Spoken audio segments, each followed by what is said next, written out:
In today's video, I'm going to teach you how to connect Gmail Oauth to n8n. This setup enables seamless integration and automation capabilities between your Gmail account and n8n workflows, allowing you to streamline processes and enhance productivity. Let's start by opening n8n and navigating to the Workflows section. This is where all your automated processes are managed. Once you're there, look for the option that says Create Workflow and give it a click. Creating a workflow is the first step to automate tasks and connect different services using n8n. Now within your new workflow, you're going to want to add a Gmail node, which acts as a bridge to your Gmail account. To do this, locate the plus button, which is typically used to add a new node to your workflow. Clicking it will bring up a menu of various nodes you can add, so find and select the Gmail node from this list. After selecting Gmail, you'll see several options related to the actions Gmail can perform within your workflow. Select On Message Received to set your workflow to trigger whenever a new email arrives in your Gmail inbox. This sets the stage for any automation you'd like to build on top of receiving an email, such as sending alerts or updating databases. To move forward,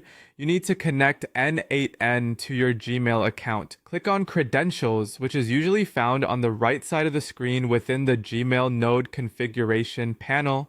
This will bring up a list of your saved credentials and the option to create new ones. If you haven't connected Gmail to n8n before, click on Create New Credential. Upon clicking to create a new credential, you'll see an option to sign in with Google. This is the moment you start the connection process between your Gmail account and n8n. Clicking on it will prompt you to select the email account you wish to use with n8n. Make sure you choose the correct one, especially if you manage multiple Gmail accounts.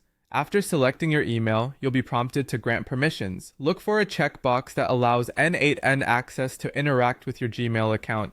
It's important you check this box to continue the integration process. Finally, you'll see a Continue button, which you'll need to click to complete the authorization. n8n will now have the permissions required to access your Gmail account, which means you're all set to start automating workflows involving your emails. And that's it. By following these steps, you've successfully connected Gmail Oauth to n8n, opening up a world of automation possibilities. You can now build workflows that automatically handle tasks triggered by new emails, saving you time and reducing manual effort in your day-to-day operations. Happy automating!